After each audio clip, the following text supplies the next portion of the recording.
Senior year of high school. At my childhood friend's place, my deskmate, Tan Feifei, fed me a cookie. I blushed after eating it, and she burst out giggling, saying she picked it up off the floor. I said it was fine, because you're the one who fed me, right? As the sunset glow spilled into the classroom, her face turned red, because I slapped her. Tan Feifei is a filthy rich heiress. Her family is loaded, the kind of money you could never burn through. As for me, Chen Dingshan, my family is doing okay, thanks to my dad working closely with her family. We're considered well off too, but compared to the elite Tan family, we're still light years behind. The two of us, we're basically childhood frenemies. Can't stand looking at each other, yet miss each other when we're apart. As for how we ended up as childhood frenemies in the first place, it all started with my dad. Back in the day, my dad was a reckless street punk with zero skills or education. His life was supposed to start rough and end in tragedy. Who knows what good karma he cashed in, but he accidentally saved Tan Feifei's dad's life. From then on, he shot straight to the top and hit the absolute peak of life. On top of maxing out his simp stats, he married a gorgeous, highly educated wife and had a brilliant son. Meh. That was the whole reason Tan Feifei and I could become childhood friends. As for why we turned into frenemies, that was on my dad too. I am a year older than Tan Feifei. To make sure I'd be in her class, my dad delayed my schooling by a full year. Every day, he nagged me to play with her, take care of her, protect her, and do everything to be her best friend. My ears grew calluses from hearing it, but I never went against his wishes. The problem is, Tan Feifei is spoiled, bossy, hot-tempered, and always tries to control me. Even though I'm a year older, she treats me like her little bro. Having my dad as a simp was already enough. At least Uncle Tan dotes on him too, so it's mutual. But his daughter isn't Uncle Tan. Simping for her is exhausting. My dad is seriously something else. Anyway, back to the point. The real trigger that made Feifei and me sworn enemies was the name my dad gave me, Chen Dingshan. He idolized Shu Dingshan, the son of King Shu Rengi, who had 3 wives, including his 3rd wife, Fan Liwa, who could literally move mountains. So he named me Chen Dingshan. Sure, that's fine. Everyone has their idols. Naming your son after your idol is totally normal. The problem started in 5th grade. During a school physical, the entire class was finished, except for me. That's when it hit me. A nurse had been shouting the whole time, "Where is Chen Banxian? Is he here yet?" Turns out she was calling me. And so, the nickname, Half-Immortal Chen, haunted me from elementary school all the way to high school. That was also when I started rebelling against everything my dad said. He told me to take care of Tan Feifei. Then I'd pick on her every day. He told me to be best friends with her. Then I'd become her arch rival, the kind not even our parents could stop. Still, Feifei is an elite princess after all, pampered like royalty since childhood. She wasn't going to take my crap. Plus, with her massive allowance, she had a whole crew of lapdogs, selling out their dignity for her cash, acting like master strategists, coming up with petty schemes against me. Honestly, facing a pay-to-win player, I couldn't win. Later, I had my regrets too. How could a developing country fight an economic superpower? But a man of principle doesn't just back down. I had my pride to protect. What shocked me, though, was that the more we fought, the tighter and more inseparable our bond became. Weird, did she really enjoy bickering with me that much? Then again, it made sense. Everyone at home and school catered to her every whim. I was the only one who dared to challenge her, push her buttons, confront her, and prank her. What a crazy fate. In 10th grade I realized my low-budget pea shooter could never defeat a capitalist armed to the teeth. That little capitalist. The only way to completely crush her was through academic, putting a glorious end to our school rivalry. After graduation we'd go our separate ways, free to soar, and I wouldn't have to fear her payback. So I made a bet with her on who'd get a higher Gaokao score. The stakes, a 7-figure luxury sports car. I had just gotten the hang of driving, and was totally obsessed. I'd wanted that car forever. But my stingy dad would never buy it for me, Even if he did, he wouldn't let me drive it. So, I targeted her instead. Worried she couldn't access that kind of cash, I intentionally let her family in on our bet. Uncle Tan is super chill and fully backed our wager. So I played dumb while grinding hard behind the scenes. On every mock exam, I carefully rigged my score to stay just slightly below hers, keeping her thrilled, yet stressed for 3 whole years, while giving my dad 3 years of sheer depression. When the Jiao Cao scores were released, I saw Tan Feifei post on Moments. Thank you to all my teachers for your dedication. Without you, I wouldn't have scored 648. Flexing like she just bought a VIP pass, huh? I casually dropped my own post. I'm such an idiot. I messed up a question the teacher explained 10 times. Attached was a screenshot of my chat with teacher Zhang. Checked my score. Total, 747. Lost 2 points on the essay. Lost 1 point in math. Homeroom teacher. What a shame. You could have had a perfect score. Me. I filled in the last blank wrong. Homeroom teacher. Ah, I know that question. We went over it so many times. You really shouldn't have missed it. Me. I got careless. Crying emojis. I counted to 30 in my head, and when I refreshed Tan Feifei's Moments, her post was already gone. Trying to mess with me. I crushed you by 99 points. Ha, whatever. The point is, she lost. And she lost hard. I beat her by an entire subject's worth of points, so even the mayor came to my house to present me with the national top scorer banner. While she was crying her eyes out, I was happily signing up for my driver's test, just thinking about my first day of college, rolling up in a multi-million-dollar supercar, past all the wide-eyed freshmen, leaving zero dust behind, had me hyped out of my mind. Once I got my license, Uncle Tan actually gifted me an 8-figure Lamborghini Aventador. Holy crap. That one car was worth more than my whole family's net worth. Uncle Tan is insanely generous. My dad saved his life, plus my dad is his biggest hype man. So Uncle Tan genuinely adores him. Our families are super close. I call his parents Goddad and Godmom, and she calls mine the same. Every holiday and family gathering, there's always a spot for us at their dining table.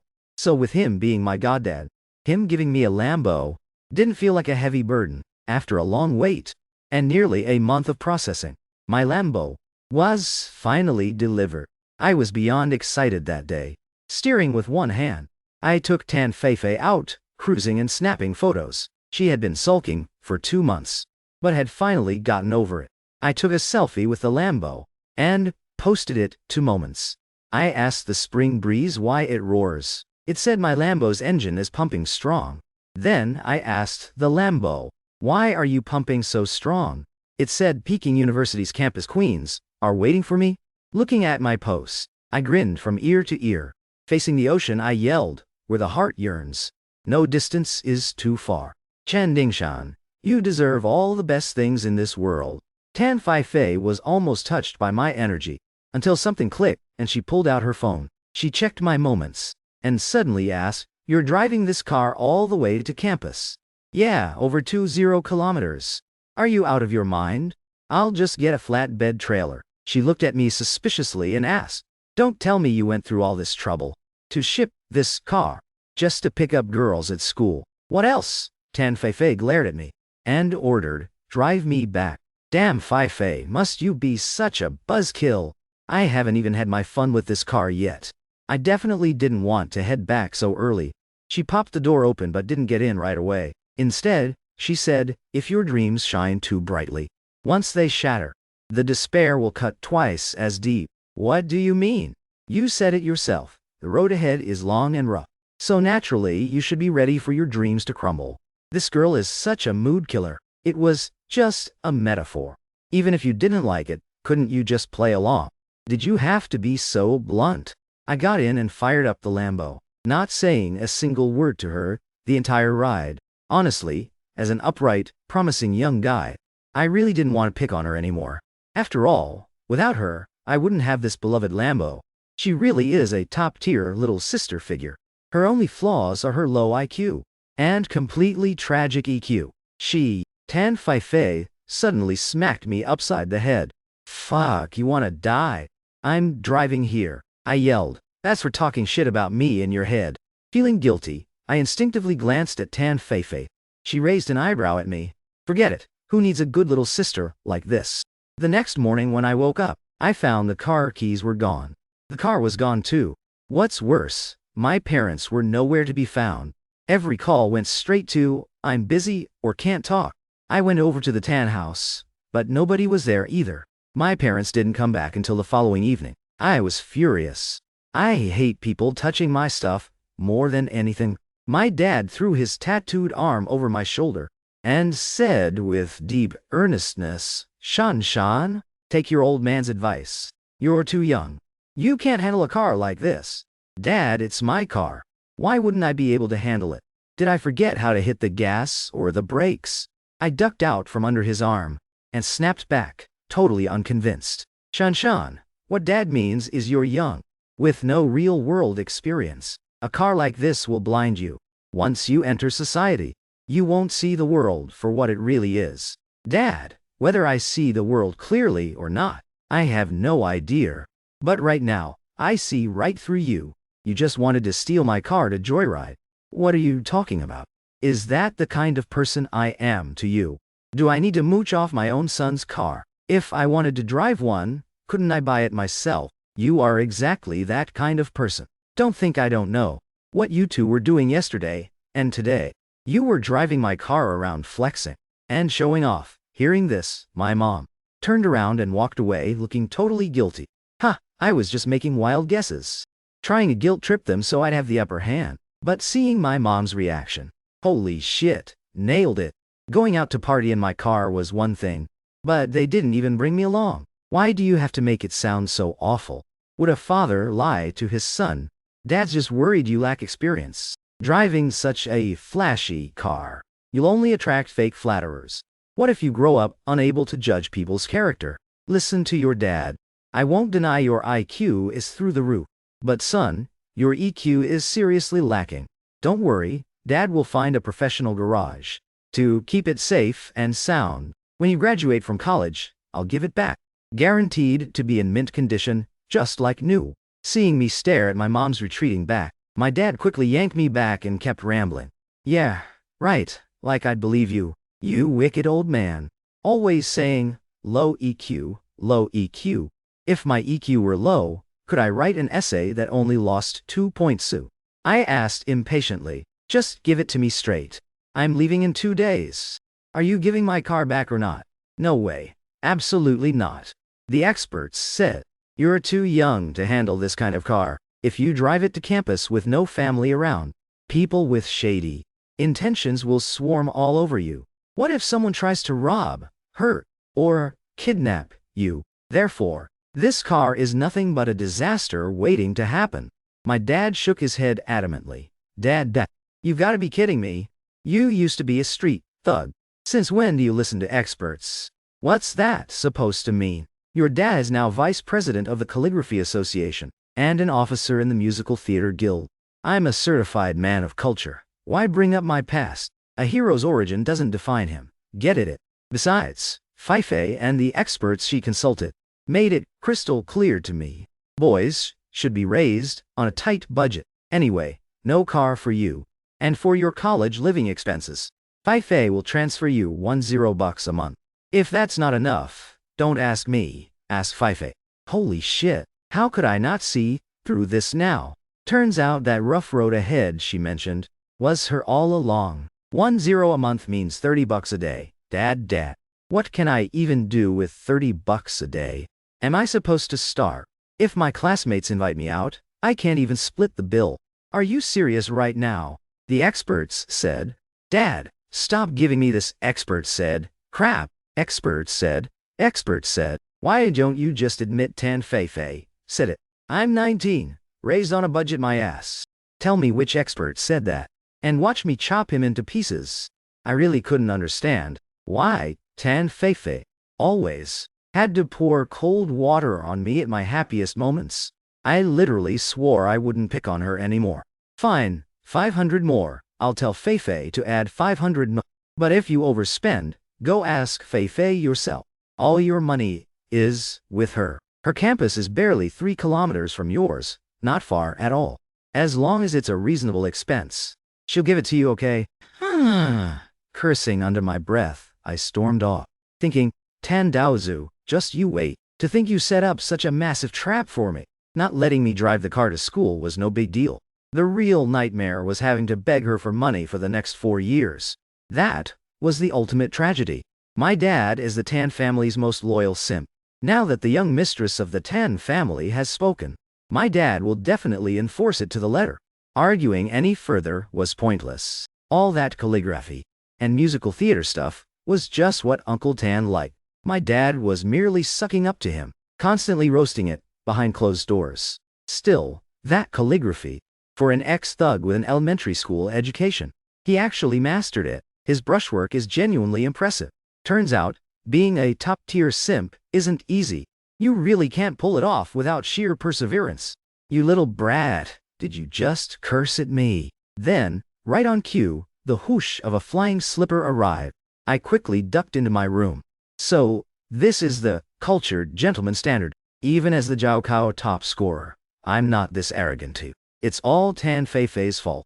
Tan Daozu, Tan Chichang. Wait, I'm the one who's long. Ha! If you split the phrase, Daozu, Qie Chang, why does it sound kinda dirty? Ugh. Anyway, whenever I think of Tan Feifei, I grit my teeth in fury. I definitely have to get my revenge. The day before departure, our families had a farewell dinner for Feifei and me. Shan, Feifei. Once you arrive in Beijing, don't keep fighting like you used to. You're college students now, far away from home. You'll have to rely on yourselves for everything. So, stick together and help each other out, understood? Uncle Tan spoke up. Hearing this, I glanced at Tan Feifei beside me. She winked and smirked at me, looking smug as hell. Stick together, my ass. She scammed me out of my supercar and had my dad, that veteran simp, cancel my secondary credit card. Like hell I'd help her. Reluctantly, I nodded. Uncle Tan noticed my reluctance and added, we really can't let you drive that car to school. It's way too flashy. First, it sends the wrong message. Second, never flaunt wealth. You're too young, and shady people will target you. Third, we're too far away. If an emergency happens, we won't be able to help in time. When you come home for breaks, you can drive it all you want. If you have any other wishes, Goddad will do his best to make them happen. Okay, yeah, I nodded. As for my dad cutting off my finances, I wasn't going to tell Uncle Tan. Only someone like Tan Feifei, who's incapable of solving problems on her own, runs crying for outside help, not me, because I have the skills to handle this myself. Good, Shanshan really has grown up. Goddad explains it once and you get it. Come on, stand up. Feifei, you stand up too. Feifei and I stood up, completely bewildered. Shake hands and give each other a hug. From today on, you're the closest allies. Present a united front to the world. When trouble hits out there, communicate with each other and try to work things out yourselves. If you really can't, then call home. Got it, me. This is an opportunity to strengthen your independent problem-solving skills. Come on, shake hands first, then hug. Seeing neither of us moving, Uncle Tan urged us again. The past was just childhood banter, sweet memories to look back on. Don't hold grudges and plot revenge. Even real siblings fight, right? Come on, shake hands first. Seeing Uncle Tan walking over, I reached out and gave Tan Feifei a firm handshake. Tan Feifei gritted her teeth, and during the hug, she savagely pinched the meat on my lower back. It hurt so bad tears welled up in my eyes. Damn it, she went all out.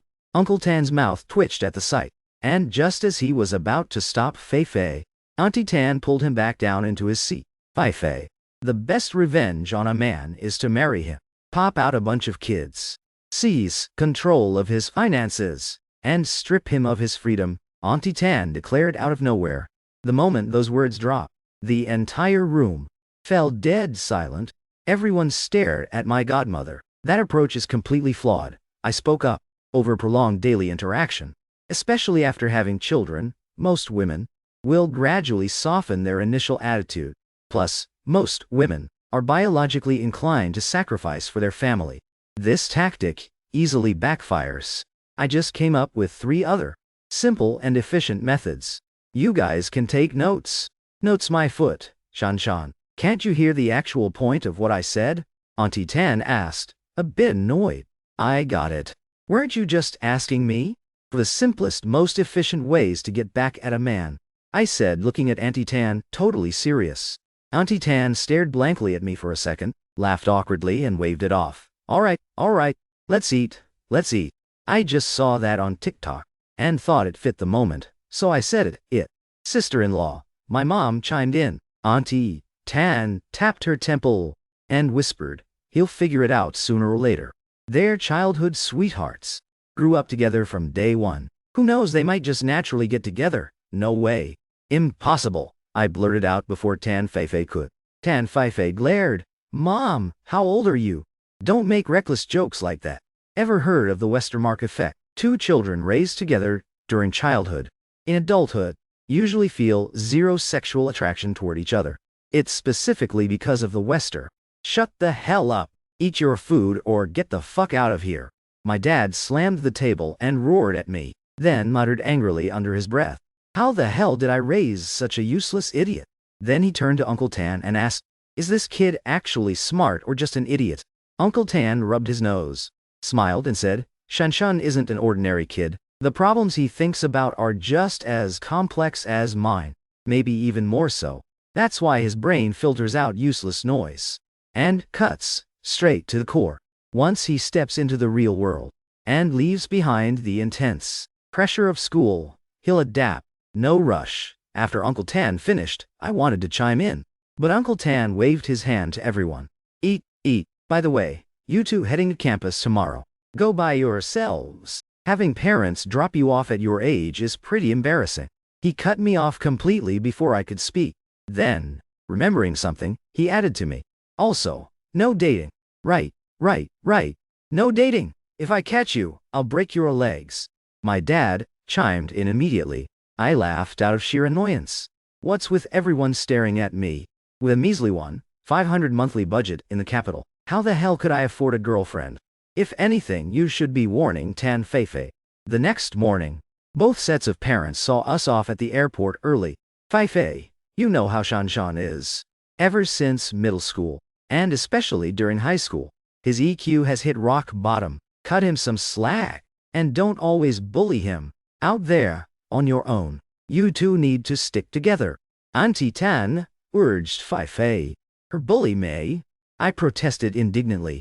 Before Feifei could reply, I said, Godmom, if my EQ were low, could I write an essay that only lost 2 points on the JOCAO? My dad stepped up and smacked me on the head, pointing at security.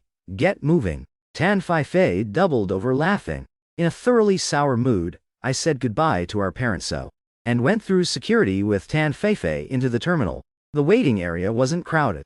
Maybe about 10 people including us. Seeing we had plenty of time, I turned to Tan Feifei sitting next to me. We need to talk. I felt way too wronged over the past few days. I had to reclaim my dignity from Tan Feifei. What's there to talk about? Even without an expert telling your dad, they'd never let you drive that supercar to campus. Tan Feifei stood up, crossed her arms, and looked down at me condescendingly. That made me feel inferior. So I stood up, too. I made peace with the car thing. Fair is fair. But as for my living allowance, Tan Feifei, you owe me an explanation. Explain what? 500 covers your basic needs. If it's not enough, come ask me. Like you'd hand it over easily if I asked. Tan Feifei, others might not know you, but I know you inside out. You're insanely vindictive. Just because I did a little better on the exam and beat your total by 99 points. Did you really have to get my dad to dock my allowances? How am I supposed to survive on 1/500 in Beijing? You scoring high is a great thing for our family. Why would I take revenge? If you think the allowance isn't enough, just be my lackey. I guarantee your future will be worthy of all the finest things in life. Tan Feifei said with pure arrogance, looking every bit like an evil capitalist. I knew it.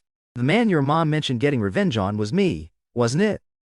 Wanting to control my wallet and strip my freedom. Based on what? Did you bear my kids? Or did you marry me? Tan Feifei, keep dreaming in your wild fantasies. Tan Feifei lashed out with a kick, right at me. I totally saw it coming.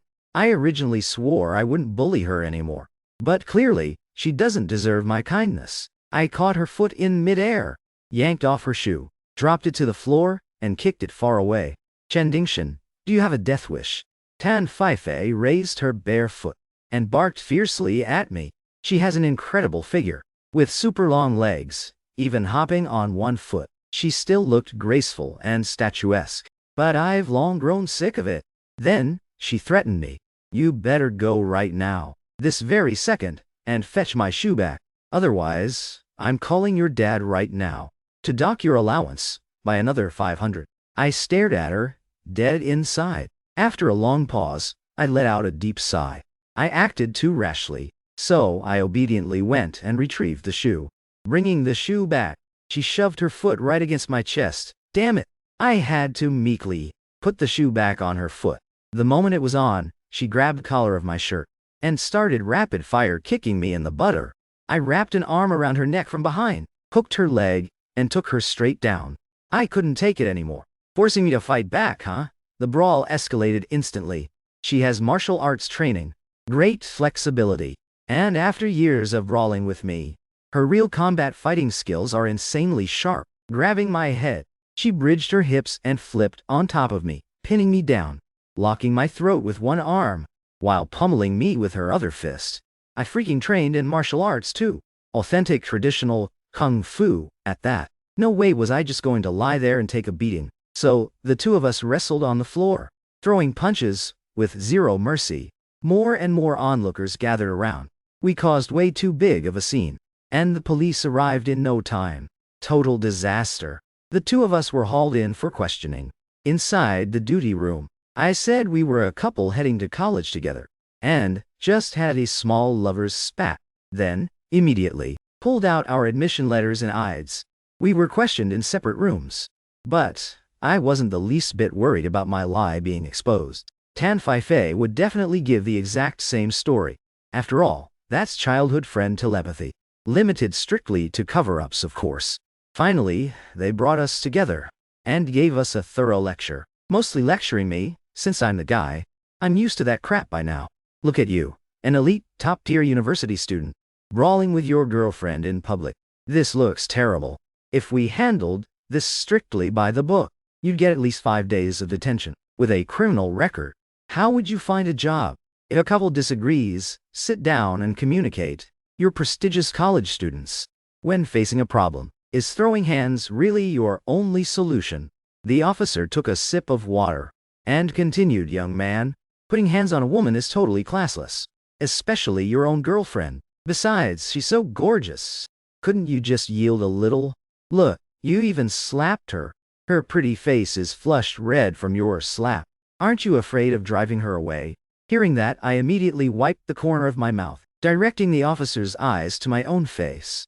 Hers was just red, but mine was swollen. Seeing my bruised face, the officer's mouth twitched. But in the end, he decided he still needed to call both our parents. Worried we'd keep scrapping after leaving, I quickly pulled Tan Feifei into a hug and sweetly admitted my mistakes, while she snuggled into my chest like a delicate bird, putting on a dramatic, cheesy soap opera display of true love and devotion. The officer shook his head and let us go. Tan Feifei linked arms with me just like always, as if the two people brawling earlier were total strangers. That's the one great thing about us. We fight to win, but never hold grudges. She whispered intimately into my ear, "Be my lackey. Base pay, 20. Big bonuses for good performance. Think it over." Hey! An army's general can be taken, but a man's pride can never be broken. I, Chen Dingshan, will never bow down for petty scrap. I proclaimed with righteous indignance, "Be her lackey. No way in hell. I am the Jiaokao top scorer. I have dignity." Fine then. Your big sister Feifei isn't completely heartless. If you change your mind, hit me up anytime. I really hope you can keep this backbone forever, she said knowingly. Once we landed in Beijing, Tan Feifei suggested booking a room to drop our bags, grab lunch, buy everything we needed in the afternoon, and report to school tomorrow. But here was the catch. Tan Fei refused to cover my hotel room, and she was staying at a 5-star luxury hotel. Sorry, but my budget is only $1,500 a month. I can't afford this luxury, so count me out. In the end, she said we hadn't shared a bed in years, and wanted to relive old times. So she told me to share a room with her. I reluctantly agreed. As long as I don't have to pay, I'm down for whatever. Little did I know, when she booked the room, she only got a single king bed. I asked her why she booked a king bed. How are 2 people supposed to sleep in this? She claimed the hotel was out of twin rooms. Bullshit. I didn't even hear her ask the front desk. She straight up requested a king bed. There was no way in hell I was sleeping on the couch. I wasn't about to suffer. Bottom line, if I accidentally hogged her blanket in my sleep, she brought that on herself. After lunch, I huffed and puffed like a pack mule, trailing behind Tan Fei while shopping for hours. I was completely wiped out, seeing as she bought 2 of everything. I didn't complain too much. Honestly, growing up, a lot of our stuff was identical, including clothes, shoes, socks, and school supplies. Plenty of people assumed we were real siblings. That evening, we hit the night market. By the time we got back to the hotel, I was dead tired. The second we got in, I beat her to the shower. Not that I wanted to rush. She just takes forever in there. She won't come out for an hour, while I was done in under 5 minutes. Once I got out, she started nagging me about rules like drawing a line down the bed. WTF? You're the one who told me to sleep here. Making up all these dumb rules. Like I'm thirsting after your body or something. I couldn't be bothered with her. I cranked the AC all the way down, quickly dried my hair, wrapped myself in the blanket, and went to sleep. Half asleep, I heard the sound of the hairdryer, so I pulled the covers tighter and kept sleeping. Vaguely, I felt someone yank my blanket, smack me a few times, and call me a total loser. In the middle of the night, I felt a heavy weight on me. I grabbed my phone to check the time, only 5:00 a.m. Then, I looked down. Tan Fei was sprawled on top of me like an octopus. I flipped on the light and shoved her off. What's wrong with you? Can't you be gentle? Tan Fei threw a sleepy tantrum. You're the one who said no crossing the line. Look at where you ended up. You almost pushed me completely off the bed. I patted the edge of the bed, thoroughly annoyed. Tan Fei opened her eyes and glared at me. Her stare gave me chills. After a long pause, she took a deep breath, sat up, and said, Chen Ding Shan, do you really feel that wrong? You set the rules and then broke them yourself. 0 discipline, 0 principles. Don't you think I'm the one who should feel wrong? I argued back with full conviction. After all, I was right. Honestly, even if we threw hands right now, I wasn't afraid of her tattling to our parents. She nodded helplessly, muttered holy shit, and collapsed back to sleep. I turned off the light and lay back down. Suddenly, Tan Fei rolled over again, grabbed my arm, tucked it under her neck, and clamped onto me like an octopus again. Her reaction got me thinking.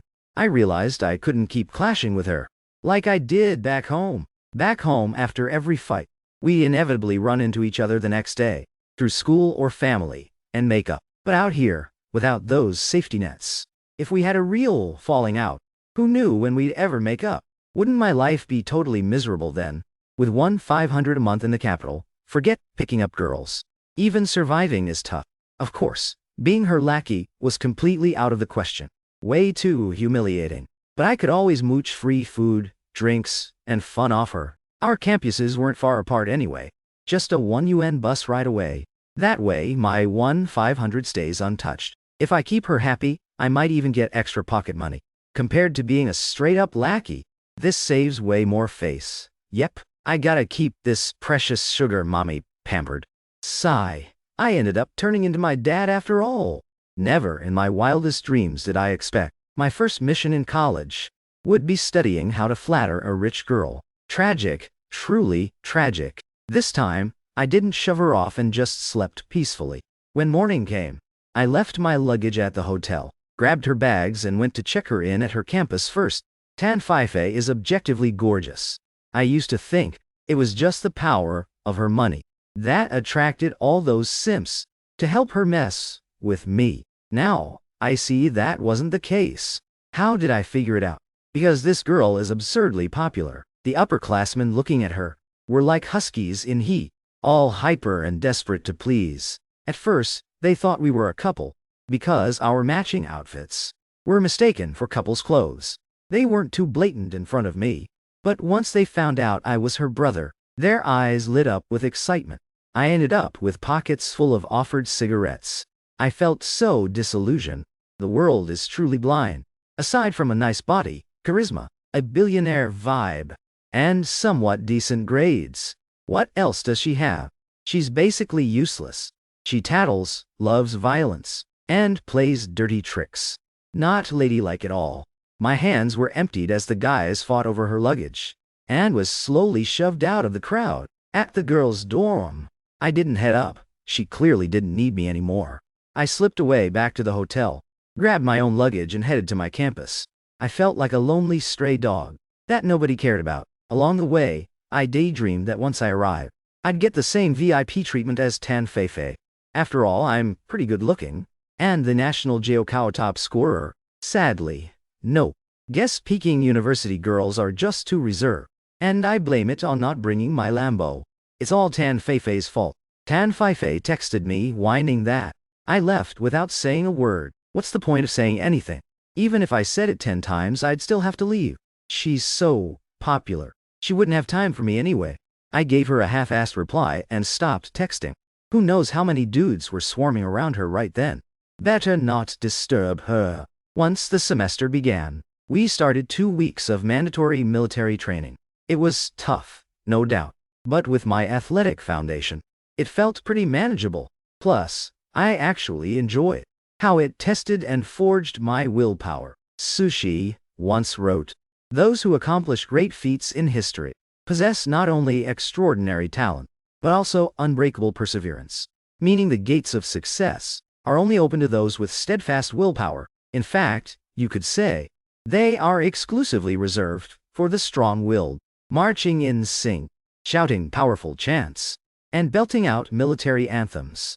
I truly felt like a man of iron will.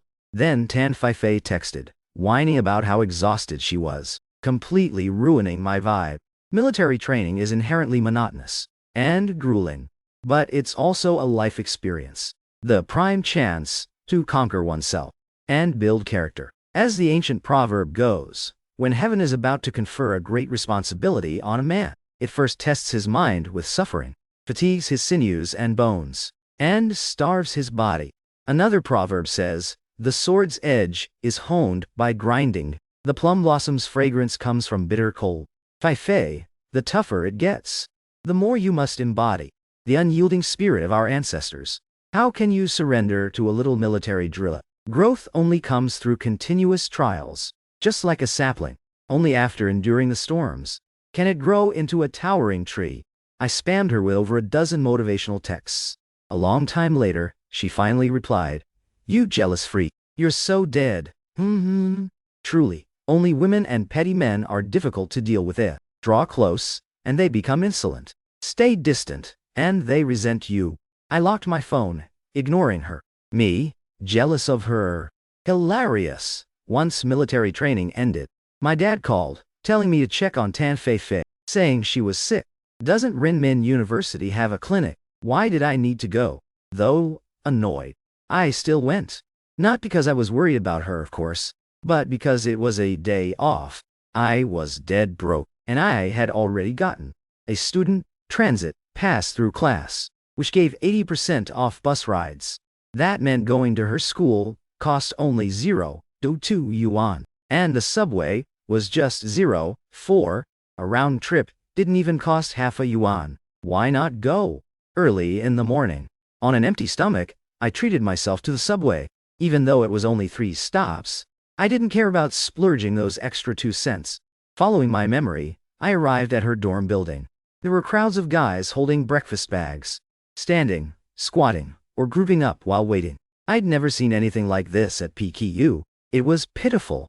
Do guys really need to be this pathetic to chase girl? As I walked past them, I peeked at the breakfast in their hands. Sheesh.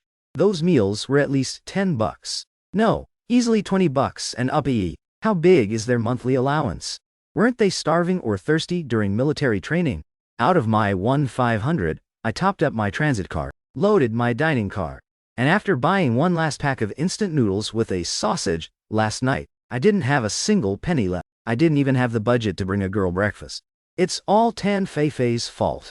Tan de Ozu. I dialed Tan Feifei's number. She came down in no time. The moment she stepped out into the stairwell, all the guys sprang into action, swarming around her like a mob. Holy crap. Every single one of them was here for Tan Feifei. Is she really that gorgeous? If we're talking about those long legs of hers. Fine, I'll admit they look good. And she doesn't just have long legs. Her arms are super long, too. People nicknamed me Half Immoral Chen. So back then, I gave her the nickname Gibbon. Later, after a joint crackdown from both our parents, I never dared call her that again.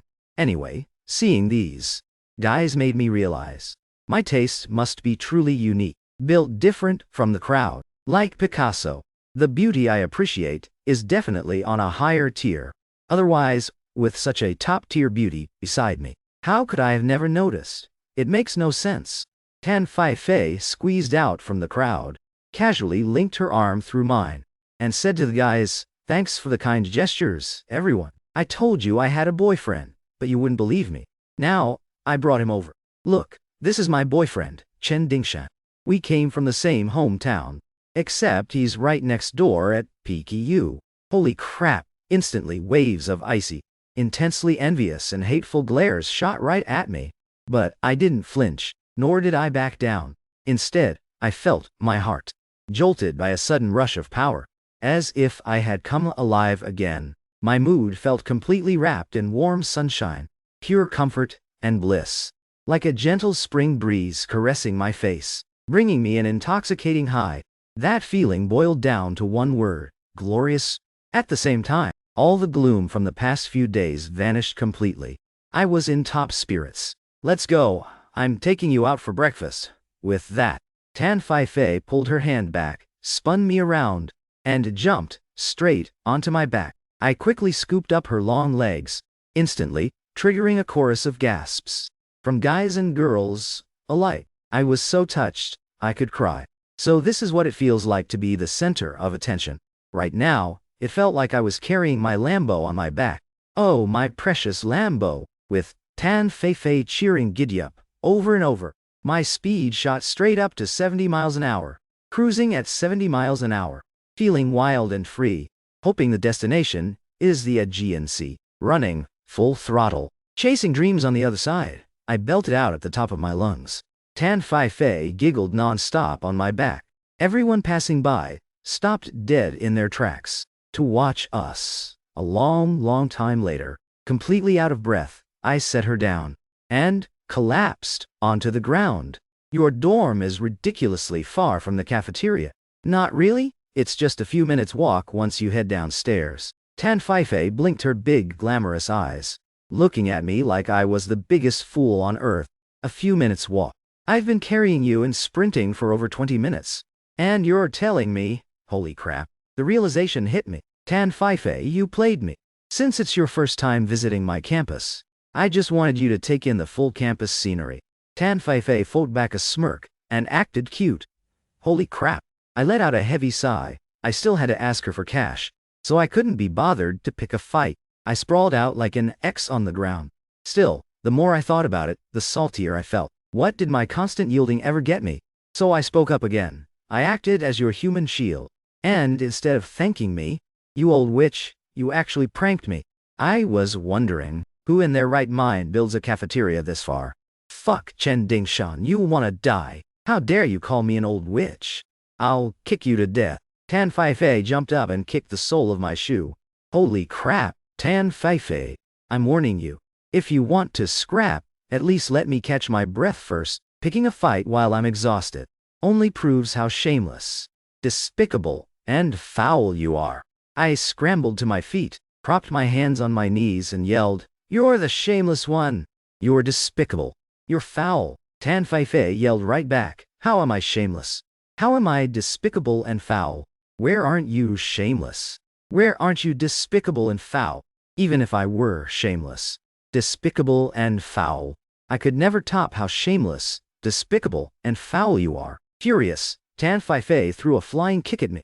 Not backing down, I started trading kicks right back. A crowd quickly formed around us, staring in utter disbelief. One moment they were watching the ultimate romantic campus lovers run, and the next second, by Renmin University's couple hotspot. At the artificial lake, they were staging a full-blown street fight, catching onlookers watching the drama. We stopped instantly in perfect, unspoken sync, slung our arms over each other's shoulders, and strolled toward the cafeteria like best bros. After wolfing down breakfast, we held hands and sprinted right out of the campus. All those piercing stares, I can still feel them burning into my back. Someone recognized me as the brother who dropped Tan Fei off on move-in day, while others were spreading the word about our brawl by the artificial lake. Needless to say, our status as a couple was quickly facing serious skepticism. Dudes swarmed me trying to add my WeChat, calling me brother-in-law. Holy crap, a whole herd of guys. I'd only ever seen a scene like that in Chengdu. Once we stepped outside the campus gates, Tan Fei asked, "Where should we hang out?" Hearing that, I knew my chance had arrived. So I faked a gloomy face and said, "Not in the mood. I want to go back to campus and play basketball. Let's go shopping. I want to go back and play basketball. Then, let's take a stroll around Huhai." "No, I'm heading back to Hoop." "Do you seriously have to play basketball?" "Ugh, what's so fun about going out? It's crowded, overpriced, and costs money everywhere you go. Are you broke? I'll give you 10 to hang out with me for the day. Say no more." "Right this way, Princess Fei." I quickly ushered her toward the bus stop. "You did that on purpose, didn't you?" She turned back and glared.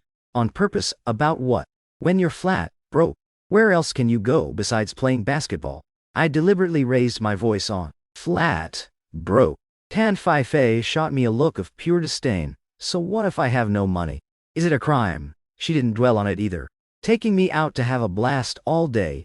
Naturally, Princess Fei covered every single bill. Actually, my family could easily afford this lifestyle too. That night, we checked into a 5-star hotel again. Damn it, it's all Tan Fei's fault. Shan. We bought matching couple pajamas and posted them on Moments. They should believe we're a real couple now, right? Tan Fei lay on the bed editing photos and asked, "Hey, why do you care so much? Just firmly insist you have a boyfriend, and that it's me." Leaning against the headboard, I played games on my phone and looked back at her. "Why don't we just date for real? You're so damn dumb. You already went public on Moments and confirmed it right in front of them. If they don't believe you now, they wouldn't believe it, even if it were real." When I didn't hear a peep from Tan Fei for a while, I glanced up at her and saw her staring straight at me. "What's with you? Whatever you say, I'll play along. What more do you want?" "What to you? Your parents and my parents both saw the Moments post." "Huh?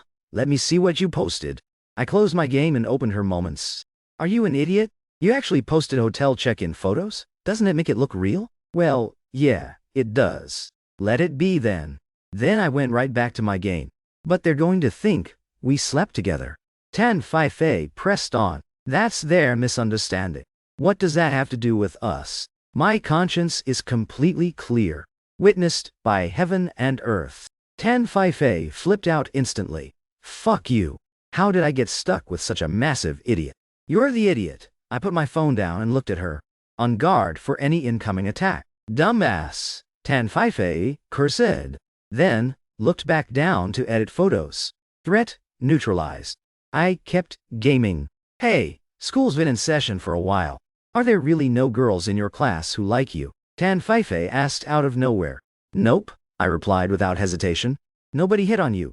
"Well, there was one. Pretty cute too." "What did she say?" "She asked if I had girlfriend." Holy crap, I actually got a little hype. Setting my phone down, I launched into the story animatedly. A girl actually took the initiative to ask if I was single. I figured I had a real shot at getting a girlfriend. And then what? Then, just to confirm my theory, I asked if she had a boyfriend. She said no. Right then I was 100% sure. It was in the bag, you know. Plus, she pursued me first. So dating her would save me tons of money. So, why was there no follow-up?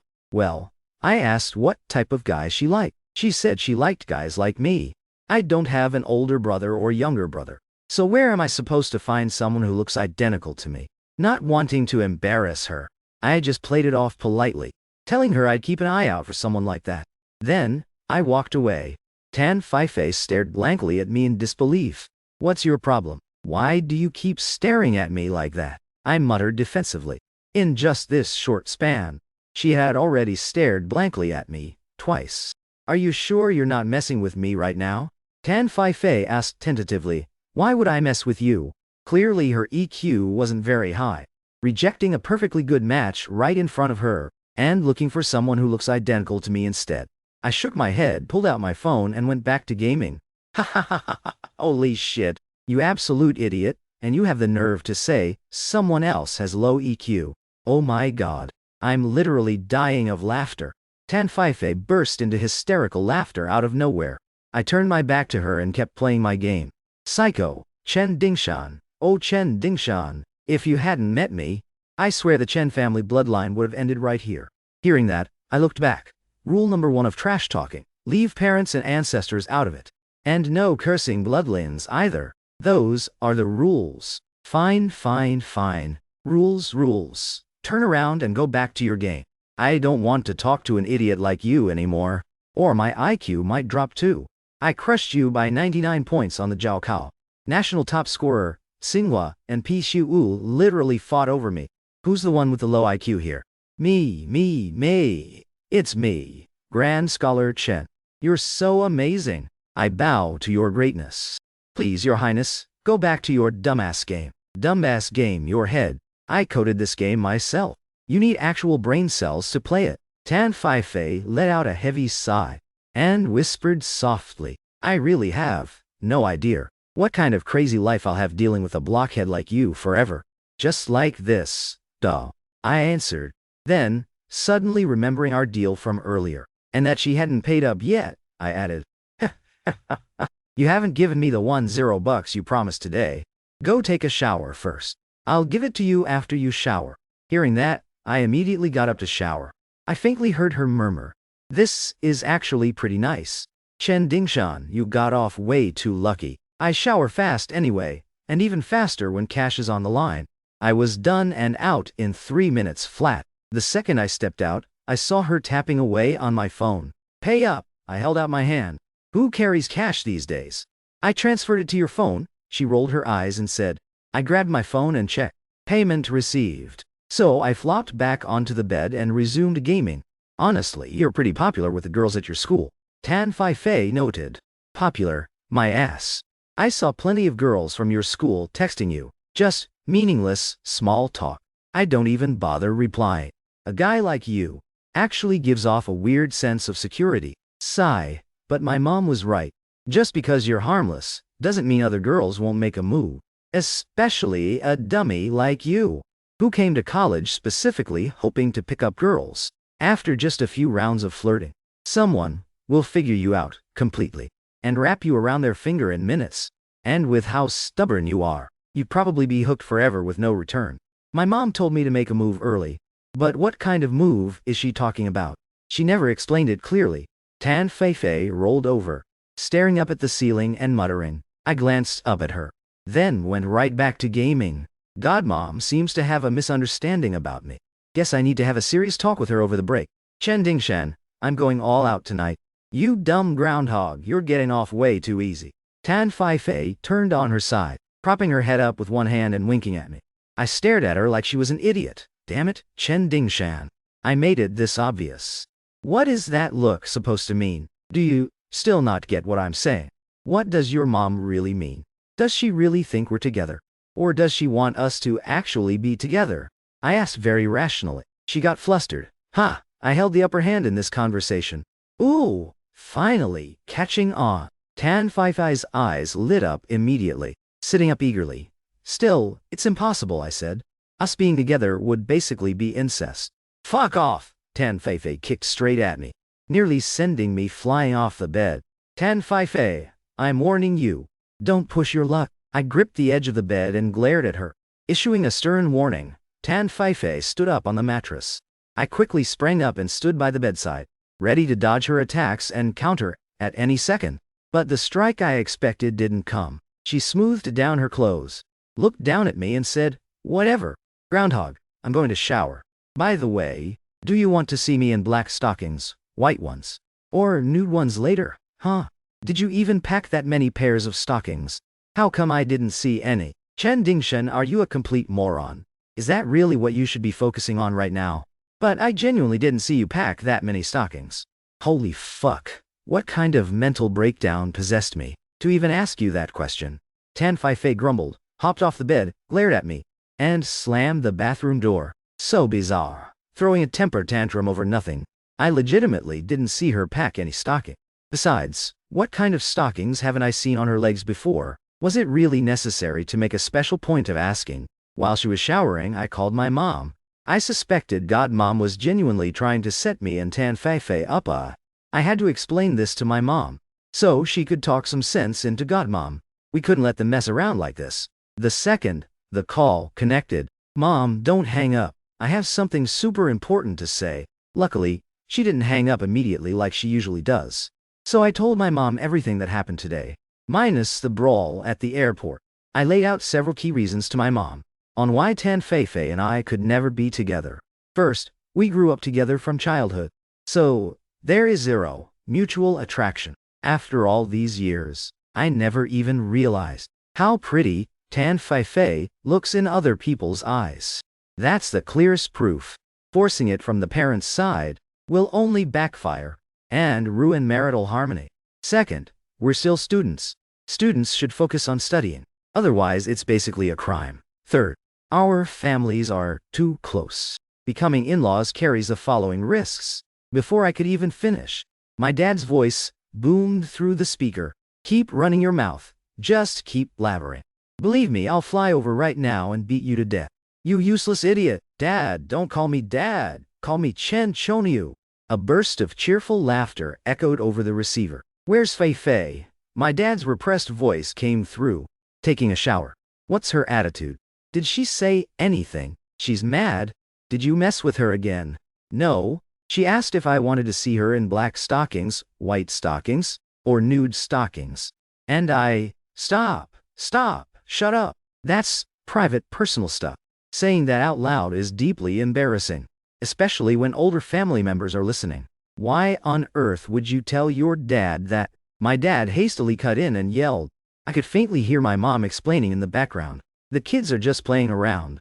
Goddad and Godmom were probably right there too. I recognized their laughter from earlier. "Didn't you ask me?" There was a long pause on the other end.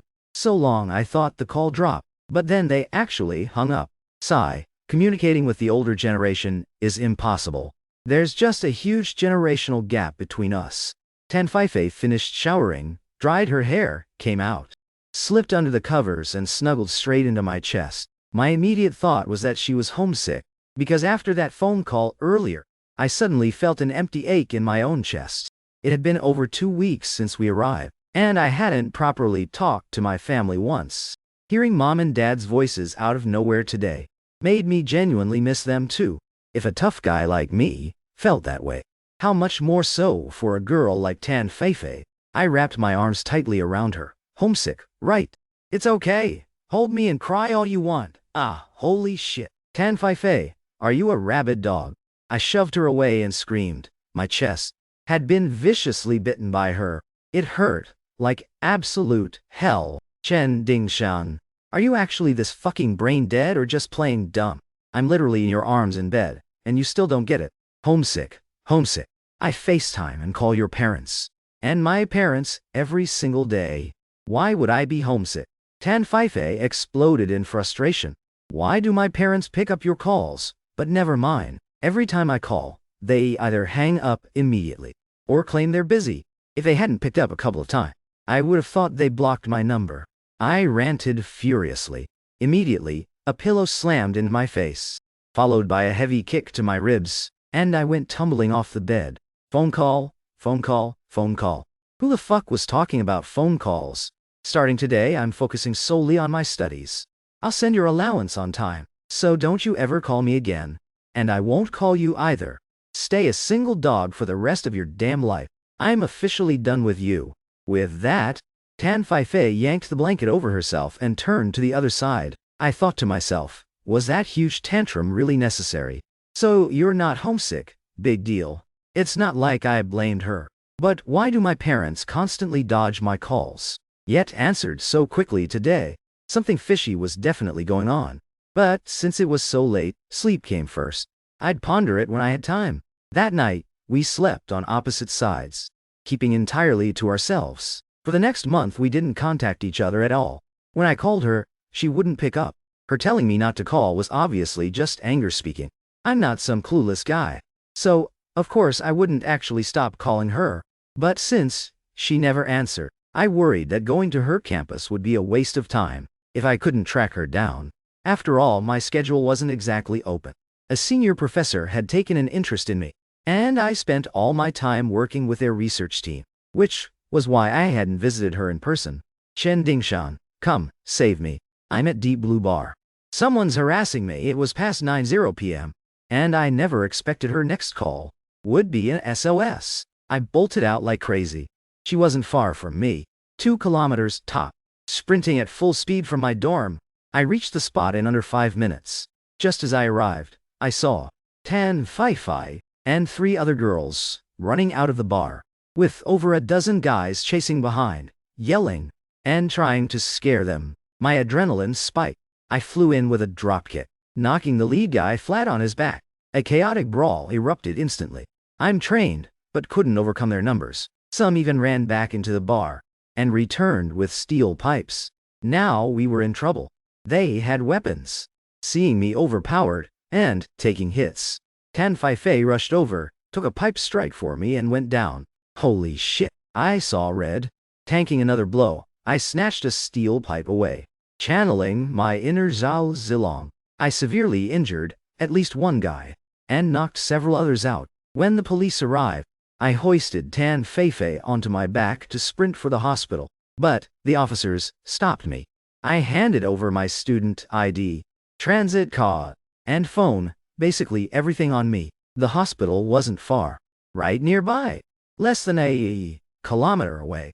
At the hospital, the moment Tan Fei was placed on the stretcher, my vision blurred, my limbs gave out, and bam, I collapsed onto the floor. Only then did the doctors realize I was the one severely injured. Once the police confirmed my identity, the incident unexpectedly blew up into a massive public sensation. Outside my room, officers were stationed 24/7. University leaders, government officials, and student representatives visited in shifts. Countless TV news crews came by too. After all, I'm the National Jiaokao top scorer. That prestige is no joke, especially since, barely days into freshman year, I had already been selected for a research team where nearly half the members were top professors. You can imagine how much the university valued me. On top of that, clips of me sprinting to save Fei blocking a pipe strike for me, and me carrying her while covered in blood, only to collapse inside the hospital. All leaked online. Netizens were moved to tears, praising us to the skies. College students everywhere treated our love story like an absolute legend. The official resolution gave me an immense sense of security too. Several PTU presidents personally intervened. Even though I struck first, I faced 0 penalties, and even received tens of thousands in compensation. Meanwhile, for those thugs, 6 of them were locked up. When Tan Fei woke up, she bawled her eyes out by my hospital bed. After I was discharged, Tan Fei visited my campus all the time. Our relationship grew closer than ever. One evening, Tan Fei and I were strolling through Yan Garden. It features one of the best preserved ancient gardens, a Qing Dynasty imperial retreat full of historical charm. Both of us loved coming here. She held my arm and whispered, "The moon is beautiful tonight." I was confused. Where's the moon tonight? I looked up at the sky. Nothing. Is this a quiz question? What kind of problem? I searched through everything in my head, finding no solution. This problem was seriously challenging. Tan Fei wouldn't say that for no reason. I pulled my hand free, called my research project partner, and explained the situation. Before long, a huge crowd from our team rushed over. Tan Fei was stunned. She recognized them. At least one full PTU professor, several mentors, and 2 PhD advisors, a powerhouse lineup. Tan Fei at Renmin University could never summon a group like this. Yet one phone call from me brought them all. She was completely speechless. Ding Shan, I checked. It's overcast these 2 days. Wang Bo said. Right. To add to that, across Beijing and nearby cities, the moon won't be visible tonight or tomorrow. Li Shusen added. This probably isn't about the weather. Ding Shan, can you describe the exact context when she said it? Professor Zhao Weiman asked me. So, I detailed her exact position and bearing to everyone. Tan Fei stood to the side, biting her lip and staring helplessly at our group. Then, timidly raised her hand. Professor Zhao immediately stopped her. Fei, don't give away the answer. Trust use. We will definitely crack this riddles. Watching us take reference photos, measure angles, and log wind speeds for data collection. Before heading to the lab, she finally cracked. She shouted, "The moon is beautiful tonight," is an internet phrase. It comes from the famous Japanese author Natsume Soseki's translation. If someone tells you the moon is beautiful tonight, it means they really like you. And if you feel the same, you reply the wind is gentle too. To say, I like you too. After shouting that, she bowed repeatedly. I'm sorry, I just wanted to be romantic with Shan Shan. I'm sorry. I'm truly sorry. Everyone froze in place. So it has nothing to do with math or physics? Someone asked. Fei, are you in the humanities? Professor Zhao asked. Tan Fei nodded nervously, then shook her head. I study finance. Finance is great. Renmin University's finance major is top tier, producing so many talented people. You'll have an amazing career path. Actually, today, we mainly came to meet Ding Shan's girlfriend. Well, it's late. Let's head back. Professor Zhao turned and walked off, looking at his back. I thought he handled that well. A very smooth subject change, though leaving so hastily lost him some points. Then, like people in ancient times, everyone looked up at the sky, agreed it was getting late, and quickly scattered. Tan Fei kicked me, then bolted without looking back. My bad, I thought she was giving us a fun astronomy riddles to help relieve our stress. No wonder I couldn't find any clues. Sophomore year arrived in a flash. Looking back, my year acting as Tan Fei's shield was wildly successful. Countless people shipped us, both at her university and mine. Even people back in our hometown fully believed it. Plus, that dumbass game I made went viral during second semester of freshman year. Within 10 days of launch, I made 50 million. Of course, the initial explosion was entirely thanks to those viral rescue videos with Tan Fei. Fortune and misfortune truly come unannounced, shaped by our own actions. After a whirlwind of moves, I founded Fei Gaming Company. Tan Fei became the legal representative and CEO, while I held the actual controlling stake. Fei said, everyone saw us as a couple anyway. If she wasn't the legal rep, people would get suspicious. Besides, I didn't know how to run a business, so having her manage it was much cleaner. She was afraid of another harassment incident, and worried I wouldn't have the time or energy to manage the company. I thought about it. Fair point. So the company's name and legal rep went to her. Before the hype faded, I launched a few more minigames I wrote myself. They blew up just as hard, pushing company valuation over 20 billion D. My dad told me my net worth had surpassed Goddad's by several times. That was a huge, huge surprise. I really only made them because all the mobile games out there were too brain-dead and completely boring. So I coded my own. Who knew it'd go viral? At the hotel, playing my game, Tan Fei gasped. Holy crap, my dad was right. The realm of academic geniuses is something we mortals can never fathom. Chen Dingshan, you're an absolute beast. Everything you touch turns to gold. She looked up at me, pouted, and said, please, forgive me for always calling you a dumb groundhog. Okay? And this isn't a dumbass game either.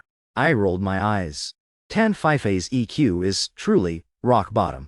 She suddenly snapped and glared at me. Stop talking trash about me in your head. Hear me? Holy crap! I immediately looked down at my phone. Did you really just write this out of boredom? She asked again. Didn't you see? Whenever I was bored at the hotel, I'd play at Nhi. And if something fell off, I'd edit the back-end code. I said, on weekends, we often booked rooms at this 5-star hotel, purely to convince everyone we were a real couple. You coded all of that on your phone? Not all of it. It's really simple anyway. Want to learn? No thanks. When did you even learn game dev?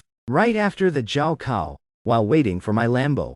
I got bored, read a tutorial online, and started messing around. You're insane. No wonder every time you were with me, you were always glued to your phone. Who knew you were building an empire? Chen Dingshan, I promise I'll never call you a dumb groundhog again. Suddenly, Tan Feifei put her phone down, pressed her temples with both hands, hissed, "Wait, no," and glared at me. Damn it, Chen Dingshan. Is being with me that boring to you? Not really. I had games to play, didn't I? Fuck, you dumb groundhog and your stupid games. Tan Feifei cursed, closed the game, crawled into bed, and hid under the covers. She doesn't really fight me anymore. At most, when she's utterly pissed off, we'll trade a couple of kicks. Actually, I really envy Tan Feifei. Ever since she started college, she shines brightly wherever she goes. Sigh, we're both human. So why wasn't I born gorgeous like Tan Feifei? Making everyone fall for me. Looking at myself in the mirror, I fell into deep self-doubt. I've already become a massive campus celebrity, student union president, president of the National Students Federation. So impressive, eh? Why hasn't a single girl confessed to me or written me a love letter? Sure, on paper I have a girlfriend, but if they truly liked me, why didn't anyone shoot their shot? It's not like I'm married or anything. Shan, what are your plans for the future? Tan Feifei popped her head out and asked, I want to use my college years to achieve real breakthroughs. After thinking it over, I answered seriously, get lost. Tan Feifei covered her head again, ignoring me completely. This girl gets mad over the weirdest things. I genuinely want to achieve something great. We have the nation's top laboratory here. Where else would I get this opportunity after graduating? Besides, Tan Feifei seems to have feelings for me. Even though she hides it well, I can still see right through it. But I didn't call her out. Her EQ is low. Pointing it out would only embarrass her. I just never imagined someone as radiant as her would actually fall for an unremarkable speck of dust like me. I truly didn't see that coming. Both our families are rooting for us to be together, so I feel like if I don't build real accomplishments, I won't be worthy of her. After all, she's the bright moon, while I'm just a tiny speck of dust.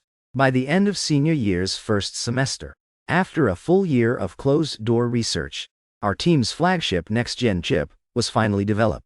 This was the cutting-edge project I joined right at the start of freshman year. It had top-secret classification. Without being the national top scorer, I wouldn't have even qualified. And, in the end, I became one of the primary leads. This chip processes ultra-high-speed data and wireless communication signals simultaneously at minimal bandwidth and power consumption. In military applications, for radio signal decoding, radar target tracking, and high-speed digital processing, it achieved major breakthroughs.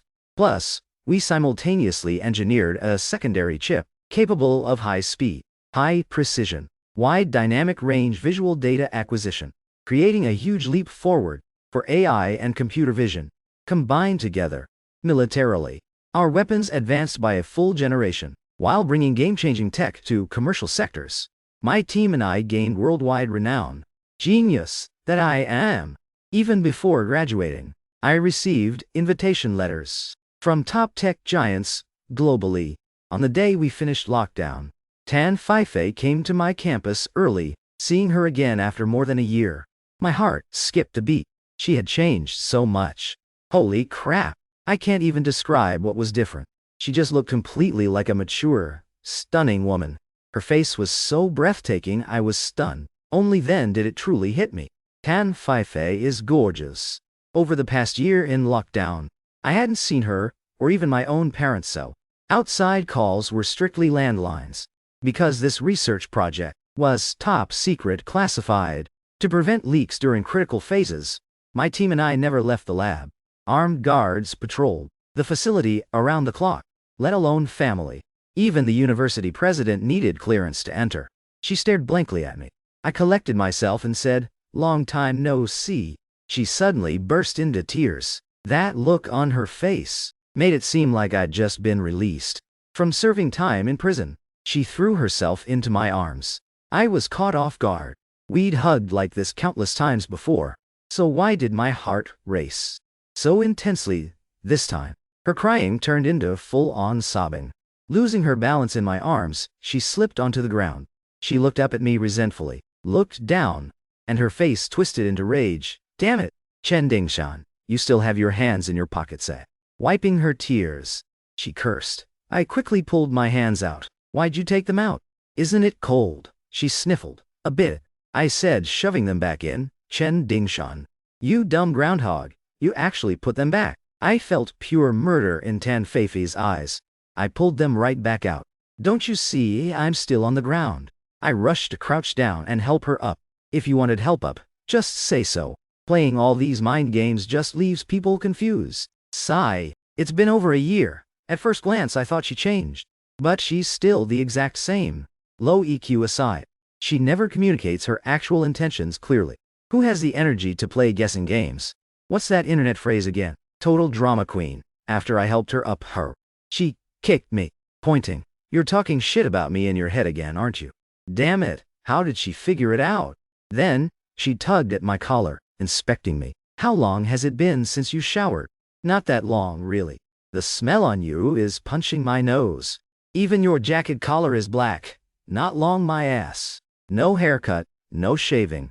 You're so filthy." "Are the others like this too?" "Pretty much.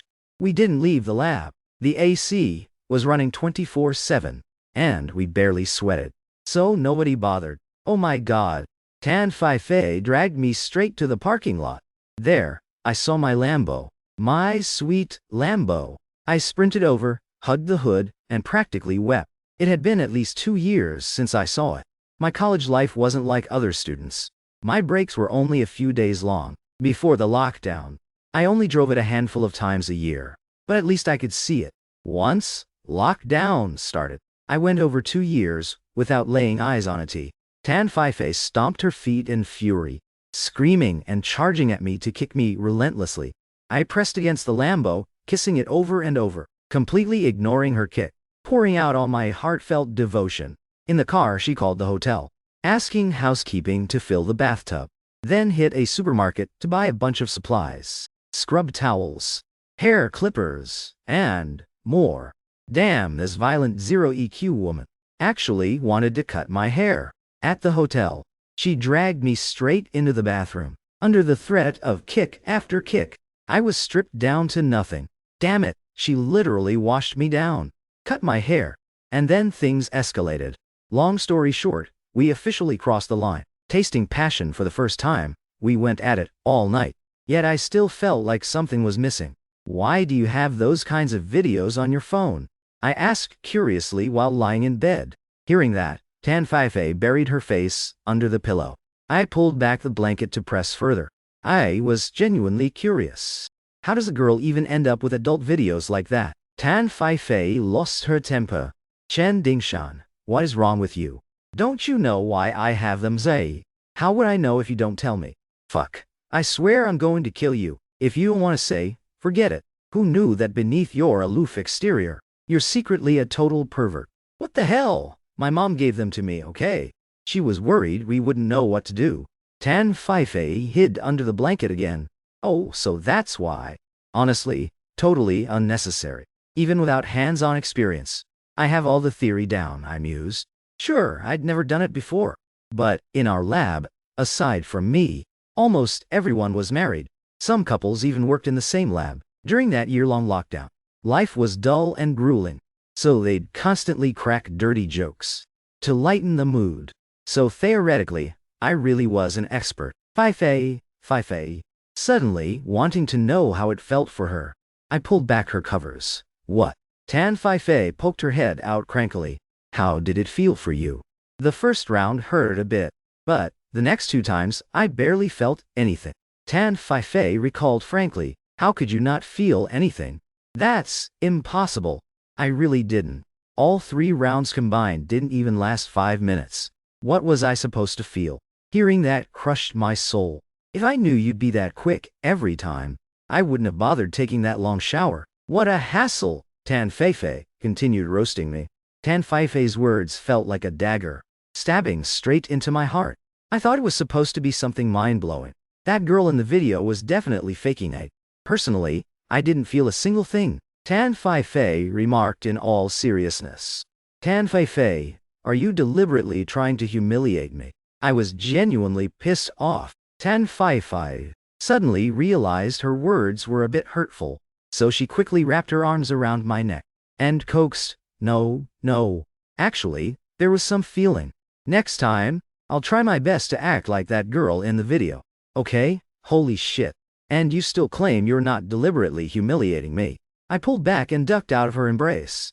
Hey, can you be reasonable? This was my first time too. I have 0 experience. So, I don't know what the right things to say are, or how I'm supposed to react. Bottom line, I promise you that next time, whether I feel anything or not, I guarantee I'll act just like that girl in the video. Are you satisfied now? No, I don't want that. I want you to express your genuine heartfelt feelings. But I literally had 0 feeling. Holy shit, Tan Feifei, you're just trying to drive me crazy. Chen Dingshen, now I'm completely lost. I didn't feel anything. Yet you insist on me expressing my genuine feelings. If I felt nothing, what am I supposed to express? I offered to copy the girl in the video. But you won't let me. What exactly do you want from me? I buried my face into the pillow, ready to cry. Yet she climbed onto my back, hugging me, gently whispering words that dragged a man's pride onto the floor and rubbed it in the dirt. On top of that, she thought I was being melodramatic. My family always says I have 0 EQ, but the one with the lowest EQ is definitely Tan Feifei. When we were getting ready to check out, all 4 of our parents arrived to pick us up. The moment they walked in, all 4 parents stared at Tan Feifei. Tan Feifei's face flushed crimson all the way down her neck, but she gave an almost imperceptible nod. Holy crap, even someone as fierce as her can get shy. Only then did they turn their attention to me, showering me with doting concern and lavish praise. After lunch, they took me to my company. Holy shit, an entire office building dedicated to my games. Is this company insane or what? Goddad had the tech department bring over a game currently in development for me to check out. After looking at it, my dad commented, "This game has a bit of feeling at the start, but later on, there's absolutely 0 feeling. The character skins have no feeling, and the skill effects have no feeling either." Hearing that, the tablet almost slipped from my hands. True, after trying it out, I didn't feel much either. Goddad also chimed in, "It's alright. There's still a little bit of feeling. Since I don't know much about gaming, I won't judge." Godmom added, "What do you mean no feeling? The tech team is standing right here. You keep repeating, no feeling, no feeling. Remember, the stars never question the night traveler, and time never betrays the dedicated. Do you have any idea how hard they grind day and night developing this game?" I joined in indignantly. Their constant triggering of the keyword, no feeling, was making me utterly lose my mind. Everyone stared at me, dumbfounded. I swiped on the tablet and continued. How is there no feeling? Where is the lack of feeling? Looks great to me. It's got plenty of feeling. Then I tossed the tablet onto the table. For the ideals cherished in my heart, I would not regret dying 9 deaths. As long as people pursue their dreams, they shouldn't be humiliated by you.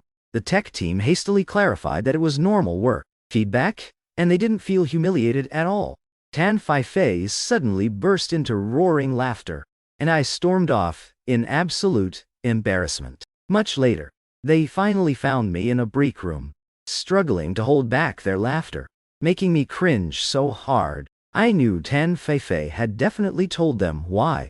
She has 0 EQ and 0 shame. It was driving me insane. All 5 of them took turns coaxing me, before I finally agreed to go home with them. Alright. They bought a villa for me in Beijing, and both families were gradually shifting their business operations to the capital. Arriving at the new villa, my dad walked in and said, "Look at this garden bridge and stream. Does this pavilion give you any feeling?" Plenty of feeling. Absolutely amazing feeling. The other 3 adults shouted in unison. Tan Feifei shrieked and sprinted into the villa, leaving me standing frozen in utter disbelief.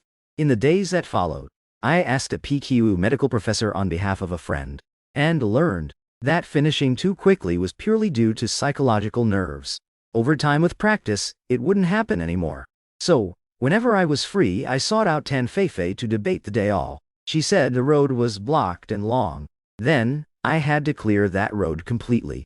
She said she felt nothing. Then I wouldn't stop until she begged for mercy. Long story short, we don't fight anymore.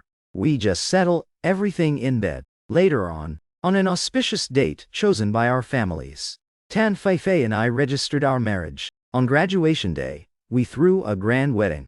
Top executives from tech giants worldwide came to congratulate us in person, and even state leaders sent representatives. After graduation, Tan Feifei didn't pursue further studies and focused entirely on running the company, while I naturally stayed at PQ for graduate school and continued my scientific research. The following year, we welcomed our baby. The end.